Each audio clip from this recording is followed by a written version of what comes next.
लक्ष्मीबाई।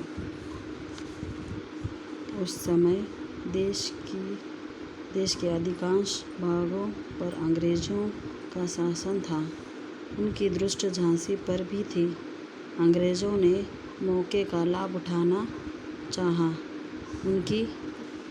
उनकी सेना ने झांसी पर दावा बोल दिया। रानी लक्ष्मीबाई ने इस स्थिति का डटकर सामना किया। अंग्रेज़ों को मुँह की खानी पड़ी। इस हार से अंग्रेज़ों की सेना बौखला उठी। कुछ दिनों के बाद उसने झांसी पर फिर हमला कर दिया। इस बार हमला 2 ओर से किया गया। लक्ष्मीबाई की सेना तो सतर्क थी ही, उसने अंग्रेज़ी सेना का डटकर विरोध किया। अंग्रेज़ी सेना आगे न बढ़ पाई। उन दिनों भारत की आज़ादी की पहली लड़ाई देश भर में छिड़ हुई थी। झांसी में सेना का संचालन स्वयं रानी लक्ष्मीबाई कर रही थी।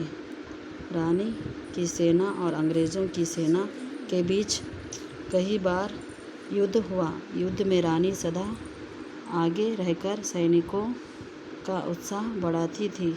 युद्ध करते करते रानी ग्वालियर जा पहुंची। वहां के राजा ने अंग्रेज़ों का पक्ष लिया और किला छोड़कर चला गया, किंतु ग्वालियर की सेना ने रानी का साथ दिया। अंग्रेज़ों के लिए रानी सबसे बड़ा खतरा थी। इस कारण वे रानी का शीघ्र अंत करना चाहते थे।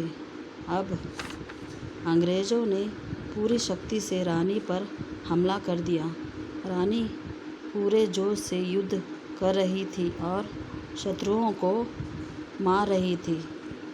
इस बीच रानी के घोड़े ने दम तोड़ दिया। शत्रु पक्ष का एक सैनिक रानी पर वार करने के लिए लपका। रानी ने फुर्ती से तलवार चलाई और उसे मार गिराया। अब रानी शत्रुओं से बुरी तरह गिर गई थी। लगातार वार से रानी बुरी तरह घायल भी हो गई। जब उसे लगा कि अब उसका अंत निकट है, तो आपने सैनिक से कहा, मेरा अंत निकट है, तुम लोग मेरे शरीर को जल्दी जला डालो ताकि शत्रु मेरा शव न छू सके।